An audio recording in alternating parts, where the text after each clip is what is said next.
Charlene on program adoption and implementation. Texas PACE Authority, as some of you already know, is a private nonprofit that administers the free market Texas PACE program across the state of Texas on behalf of local governments. In this role, Texas PACE Authority oversees the program and in that oversees the transactions in the free market program on behalf of the local governments and ensures that the uniform standards that have been created as well as the technical guidelines and best practices that were developed through the PACE in a Box program are adhered to create a singular program that works across the state of Texas that is locally adopted. So if we can go to the next slide, we will quickly start off with a quick overview, and some of you who sat in on Charlene's presentation may have already seen some of these, so please bear with me if you've already done that. I'll try to put a little bit of a different twist on it. So PACE stands for Property Assessed Clean Energy. It's a market-driven finance option that can accelerate the deployment and adoption of water conservation, energy efficiency, and distributed generation, as well as resilience. And this is a program that really the goal is to help create economic growth, including local jobs growth. So at a super high level, the PACE program is available for commercial property, industrial, institutional, and multifamily units of 5 or more. This includes nonprofits and the affordable housing sector. PACE, however, is a program that is not available for government-owned buildings or for single-family or new construction as far as greenfield development goes. So really, it's a retrofit program that is set to retrofit existing properties and make them more efficient. And as I mentioned earlier, this is also a program that can be used for resiliency and recovery. Post-Harvey, as we were talking to a lot of communities, especially along the coastal bend that had adopted the program, they realized that this is an opportunity to allow building owners to leverage additional finances to be able to rebuild and recover post-Harvey, as well as looking at opportunities for resilience moving forward in this new age that we're in. So what can PACE be used for? It's available for technologies that can reduce the energy consumption or demand, as well as technologies that will generate electricity or on-site generation. So a lot of the common technologies that we see that PACE is being leveraged for, and actually we're still back on the previous slide, is HVAC, so air conditioning, as well as building controls, LED lighting, water conservation measures, and this can both be for fixtures within the building as well as irrigation externally. In addition to the building envelope, so PACE can be used to pay for a new roof, to tighten up the building envelope, to put in new fenestration or windows. So really, if you're looking at an existing building, a project that's going to be done, if it decreases the amount of energy or water that's going to be used, then basically it's going to cover for PACE. It will qualify for PACE. So again, at a high level, PACE provides, it's free market funding. So this is not a program where there are certain stipulations as far as how much money you can borrow, where you can borrow it from, but it really does run off of the free market. It is, however, not a traditional loan in that sense, which is why this is being brought in front of you all today. It is a voluntary assessment, which is similar to, and it functions similar to a sidewalk or a sewer assessment. It's equal to the cost of the energy or water investment that is placed on the building, and it is secured by a senior lien, which the mortgage holder of the property does sign off on. So there is complete transparency in this process. So in the state of Texas, the PACE program functions a little bit differently than it does in other parts of the country, but the assessment is placed on the property. The costs are repaid in installments over time, and that is done to the private capital provider, so it keeps the local government out of this role of having to switch hands with the money. So again, the role of the local government in this is basically to adopt the program, to enable the private sector lenders to make the cash available, to fund the projects that will then create a more hopefully vibrant area that you would have here as far as upgrades and retrofits. All right, so now if we'll go to the next slide. So basically how the program works, I guess I mentioned it's a free market program, and we are looking at the opportunity for this financing to be able to allow building owners to lower utility costs and increase their net operating income. So with a lot of building owners, when they're looking at opportunities to invest in their building, the first question to them is, how are we going to pay for it? So this is a program that really is going to help the building owners to invest in their buildings in a way that's going to lower the utility costs, increase the net operating income, as well as increase the building value, and then allow the building owners to, if the business that they own is within that building as well, put money into another opportunity for them, whether it's a nicer lobby or putting the capital back into innovation or salaries for employees. So if we go to the next page, So how PACE works, simply, first slide, you'll see, the first box, the city or the county adopts the program and creates a PACE region, which again is why we're here today. And then the program administrator basically does the rest of the work. So we have the property owners who were, as I mentioned earlier, will voluntarily sign up for the program, and in exchange for the financing that is made available to install the energy efficiency, water conservation, or distributed generation upgrades, they allow for the senior lien to be placed on the building. The lender then collects the funds for the local government and has access to the local government if the financing is not repaid. And as I mentioned, this functions similar to a sidewalk or a sewer assessment. So it's not something that, when it's explained in those terms, is totally new to either the building owner or to the lending community or the mortgage holder. And this is something that does transfer upon sale. So if an owner takes a PACE loan, does the upgrades to the buildings, and then decides to divest the asset, similar again to the sidewalk or a sewer assessment, it transfers seamlessly to the next owner upon sale. And the other piece to this is that it is non-escalating. So in the case that the owner does fall behind in payments, the only amount that does come ahead of the mortgage is the amount that's due that year or has not been paid to date. Any questions on that? Okay, next slide, please.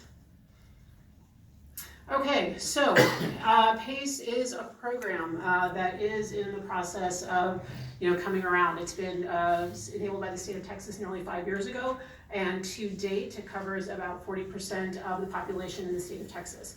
There are actually 2 cities, municipalities, that have adopted PACE this week. So you guys are in really good company. There's a city in Collin County and another one in Blanco County. We'd love to have this one in Harris County to be able to push it forward.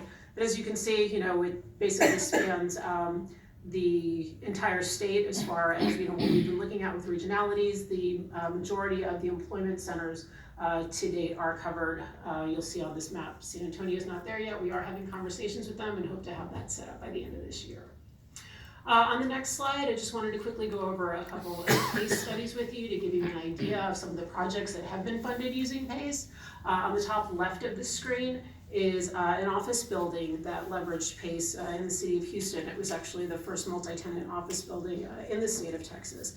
And this was an interesting proposition. Building ownership was actually overseas. They were in Italy. I tried to get to go over to Italy to talk to the building ownership, but apparently nobody else wanted that to happen. So with this, they were looking for an opportunity to do upgrades. It was a 30-year-old building with original HVAC and lighting.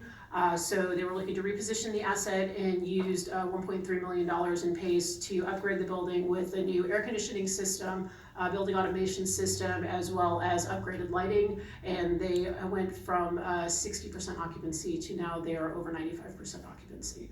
So I think it's a great story of how you can take something that needed a little bit of freshening up, be able to do it without any cash out of pocket, which really for the owner was that value proposition for them.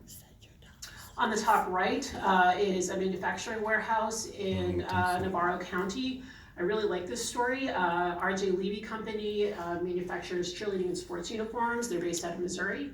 They were looking to move their headquarters for the sewing manufacturing portion to Texas.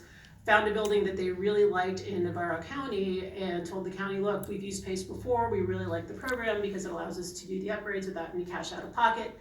You enable PACE, we'll take out this empty building off your hands and create 75 new jobs. So again, I think it was a great opportunity for them to take this building that had been abandoned for about 10 years with a little bit of HVAC and new lighting. It was a little over $300,000 investment, and for the community and for the local government, 95 to 75 jobs in a building that's back on the tax rolls. On the bottom left, Congregation Beth Israel in Travis County. This is a synagogue and a day school, and what I like about this is it shows how the nonprofit community really can take advantage or leverage this program as well. The day school as well as the synagogue were having some air conditioning issues, and so they brought an engineer in to take a look and realized that in addition to the chiller, if there was an opportunity for them to bring in boilers, window film, which can do amazing things if you're not aware of that, In addition to the updated building automation system, they could leverage PACE to pay for this at a little less than $500,000, and instead of taking that $500,000 out of their coffer, they're actually be able to put it into, rather than building stewardship, into their main mission, which is not facilities management and operations. So with this, they're seeing an annual savings, with this project, they're seeing an annual savings of a little over $40,000 a year. So for a synagogue of that size, that's real cash that they can put back into programs, the community, other things. And then on the bottom right, Simon Property Group, the largest mall owner in the world, uses PACE across the nation for a number of projects. To date in the state of Texas, they've closed over 6 projects using PACE to do energy efficiency and water conservation upgrades. This includes within the buildings, the lavatories, and the sinks, as well as the fountains on the exterior where they've been doing updates and beautification, as well as HVAC, and then lighting on the common areas. One of the things that Simon really likes about the Texas program is that it is a uniform program. So there have been cases where they've taken 3 projects in 2 counties and been able to close them on the same day. So for them, there really is that value proposition of being able to consolidate and condense and have that uniformity of the program, which you all will be adopting, hopefully, is that whether a building owner has a building here, has a building in Travis County, and then has a building in El Paso, if they decide to use PACE, it's the same program. They only need to learn it once. So if we can go to the next slide, please. So just a quick overview. The PACE program in Texas is based on a PACE in a box model. This is a model that was created by over 130 stakeholders when the PACE program was put together. I think this is the only time where the Texas Association of Business and the Sierra Club have sat on the same side of the table and agreed that this is a program that works both for the environment as well as the economy. So the actions that the council is required to take according to state statute, one is to post a report on how the program will work, and I believe Lon is taking care of that, being on the city website. The second is to pass a resolution of intent, which I believe you will be moving forward with, and then hold a public hearing where all of this will be discussed.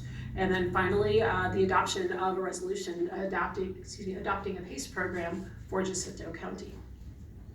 So if we go to the next page, just quickly wanted to, again, highlight some of the tenets of the PACE in a Box program.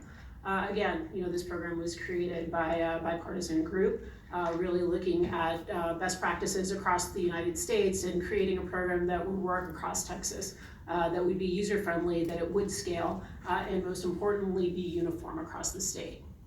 Also bringing on board a private nonprofit that would administer the program on behalf of the local government, that would take the burden off of the local government and provide extra capacity.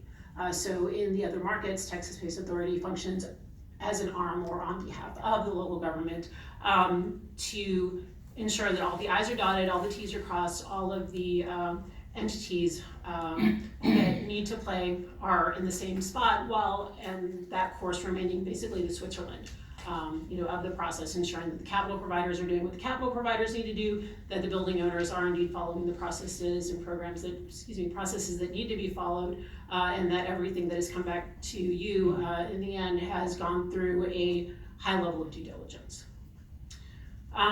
So on the next slide, yes. So one of the big questions I get is, what is the risk to local government? As we mentioned, there is no financial outlay that is required of the local government that does adopt the program. There are no tax dollars at play here. This program is funded completely in the private market, and Texas PACE Authority is funded through a user fee for the administrative costs. So through that, there is no risk to the local treasury, and there's no risk to the government officials. House Bill 2654 took care of that and really did a good job of defining and outlining what local government was not responsible for. And again, the way the program's been structured here really is to limit the impact on local government officials as well as staff. And then on the fiduciary side, the program really has been built from the ground level up, so there is a strong level of stakeholder support that has been engaged. And as I mentioned, there are some best practices in the program administration. The Texas program actually has been lauded across the state as having a real high level of ethics as well as consumer protection, and is the program now that is seen as the standard that is being copied in other states across the United States. And then again, the government doesn't compete with the private sector in this program, as the government is not the one lending the money. That all takes place out in the private sector as well. And then finally, another question that I get a lot is on the foreclosure side. What happens if the building is foreclosed upon? It happens just as with any other process. The law firm that would deal with foreclosures on a regular basis would collect just as they do with past taxes, and all costs would be covered as they would under that past due tax process. One thing that I do want to point out is that to date there has not been a failure yet in the state of Texas. And to date, any failures that have been associated with the PACE program have focused on the single-family housing side and undeveloped lots, both of which are prohibited from using PACE under the Texas state program. And I believe, yes. So just quickly wanted to go over the different groups that can positively be impacted by PACE when a local government adopts it. First is the property owners, of course. By being able to leverage this program, they have an opportunity to have access with a little bit of investment into the program with lower utility bills, with the opportunity that, with the investment that they're making in the building, they'll be saving more in utilities, so they'll end up cash flow positive. This, of course, can then help to increase the property value, which in the long run helps to increase the community at large. This also helps on the jobs development side. With contractors, we see this as an opportunity to really increase business and local hiring to really help improve the local jobs market, as well as helping to push forward some technology advancements that may help with some other goals that the city is looking to achieve. For capital providers, they see this as an opportunity for a new market for them, and because there is the security of the senior loan assessment, this is an opportunity for them to realize a market that maybe they may not have entered into previously, especially with all the consumer protections that have been built into the program. This is an opportunity for them to be able to enter into a market that may not have been appealing to them otherwise. And then, of course, for the state as well as the community at large here in Jacinto City, the environmental goals that you're looking to achieve, are opportunities here as well. Of course, the increased economic development, looking again back to the workforce development and jobs piece, and then of course the opportunity to increase the building stock that you have here. You've got some great historic buildings here, and this is a program that could be leveraged to help update some of them and bring them into the 21st century. And with that, I'm open. Council, do you have any questions? I really like the way Charlene danced with the presentation. That's the only thing missing from this one. No, I'm just kidding. I went on I shoes. definitely like this program. I think it's a win-win. I especially like the transparency portion. I understand that you guys oversee the entire program. You work with whoever is installing any of these little snippets or whatever. So I really enjoy that. So I think it's a win-win, and especially for our city to bring the economy up. Thank you. Yes, that independent third-party review piece is that one that we're most proud of, is the fact that there's requirement for 2 independent third-party reviews, one on the front end to check the math when the engineer is doing it, and then on the back end to ensure that what was specified was indeed installed and it is working appropriately. So thank you for that. Well, we appreciate everything. We also have someone here by the name of Greg Stewart. Yes. And I know that you're probably going to be using the program, and you can explain a little bit what you're going to be doing? Well, we have a, and I know the gentleman behind you as well. yes, we have a comprehensive strategy built on the PACE program to redevelop several buildings on the East Freeway at Mercury Drive. And Melina's got a little bit more presentation, but it's simply put, we're going to build 4 stories vertical above the 2 stories that exist now, roughly an additional $20+ million of investment. So we think it's an exciting opportunity for the city as well as ourselves to be able to create a new landmark for the Jacinto city. Of course, thank you. I know that Mr. Molina, you've been with the city with us for, you come up to the podium, sir. Yeah, that may be better. Like I was feeling it come out. For the council's yeah. benefit, these gentlemen are associated with the Jacinto Tower structures, the three buildings on the 100 block and 200 block of Interstate 10 Peterborough. Mayor, Yes, sir, go ahead. council persons, city manager. If you could pull that microphone over to you a little, there you go. Sure. I don't have, I have slides, but I'm not presenting it being private parties, so, you know. Yes, no, we understand. So, we are talking about Kotai complex, which is in the, three towers, 10100, 10200, 10202, three buildings. Story I'm just saving for the time. But getting into the program, so these three buildings, we are going to build on the top of the buildings. Leaving these buildings, and we will have steel structures going on the top. On the top of that, 4 floors, that's our plan. Right now, the three buildings average about 22,000 square feet. It's about less than 70,000 square feet. We plan to build a platform of 80,000 square feet on the top. And 4 floors based on the 80,000 square feet. Probably we'll have car park and all that in the back, and the front will be designed, landscaped and waterfalls and all. I'm not going into those details, No, but I it will be a very attractive place. You know, I heard about PACE. Greg brought me one day the PACE program. We were in the lab, and later on, I got an idea from a classmate of mine, very wealthy pile contractor engineer. He came back and said, why don't you put piles, man, and put 4 floors and, you know, make it a good building. So I talked to Dr. Ram and he said, well, man, you know, we don't know. Let's talk about the money aspect and so on. So since Greg had already introduced me to the PACE program, so we went back to PACE program. The CEO came over, she gave a very good presentation like that, and we saw those buildings in Dallas. Oh man, if you can build that. You know, I'm an electrical engineer, but I never thought that we can make money out of the saving electricity in a big way. Like we can save some, you know, switch off the light, you don't pay nickel, or, you know, something like that. But we thought that this program would work. Then we went back for, you know, we want to bring technology here. There is nothing here in, you know, east part of the town of the city.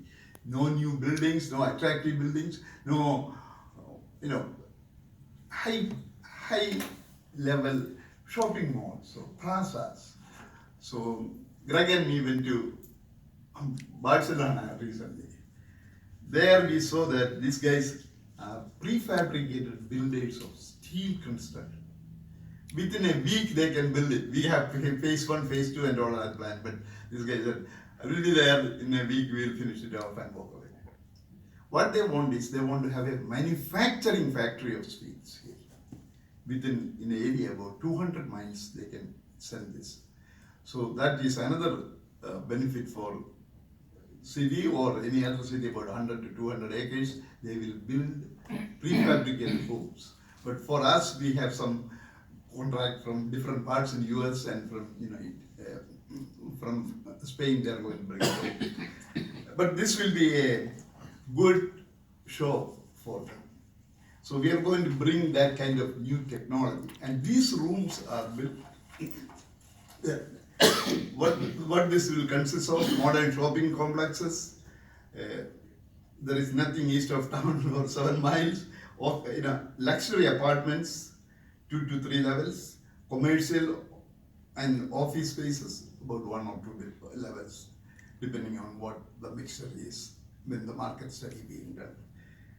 Then we are going to bring new parking spaces on the back, so that will also be having solar panels on the top of the parking lots. Then we are going to build solar on the top of the buildings, 80,000 square feet of solar, which will feed about 30 to 40% of electricity. We had actually had a discussion for solar panels on the top of these buildings, but that's not good enough. So we'll have the parking lots and on the top of the parking lots, that will save about 40%. Then we are going to have organic gardens under the panels with berries, organic berries, which is so expensive. So that will give a feeding, a job orientation for the people who live there. And we wanted to bring those programs, like this year we will do the study, that's what we are hoping.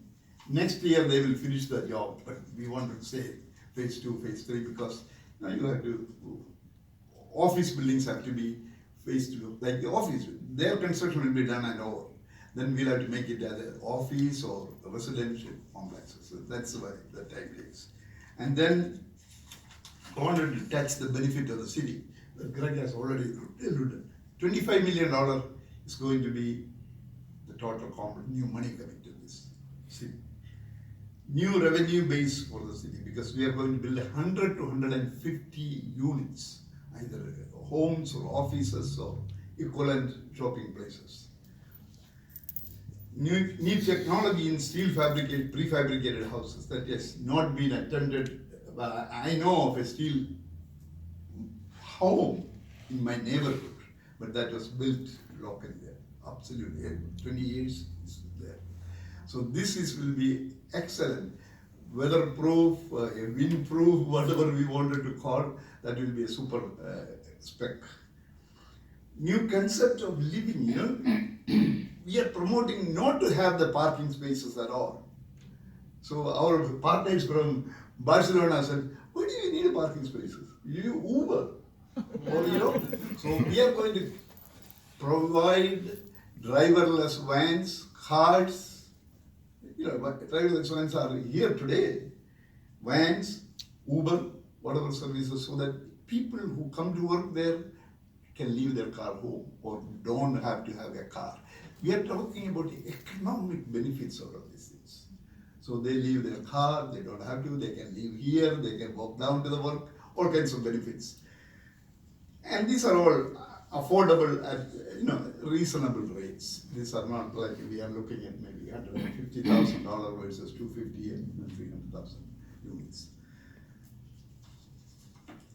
All this is going to be possible only because of the PACE program. But we are going to say that all these unit air conditioners that you see on all these buildings, we are going to take off all that.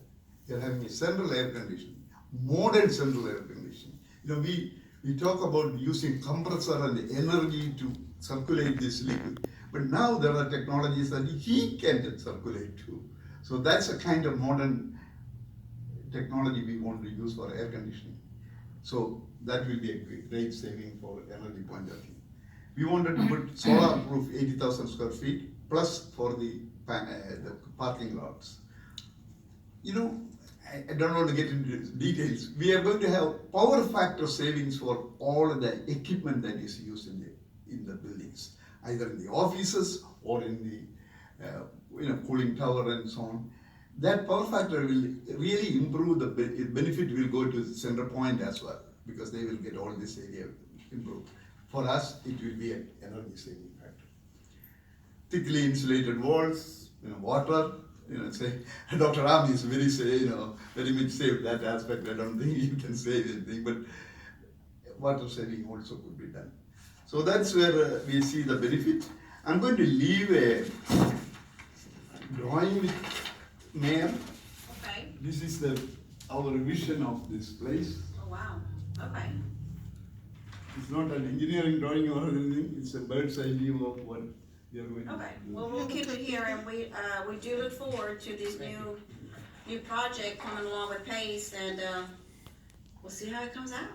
We're Thank you very excited. much for the opportunity. No, thank you for coming, and thank you for giving us a PACE little will bit. make it all happen. Thank you, sir. Thank you.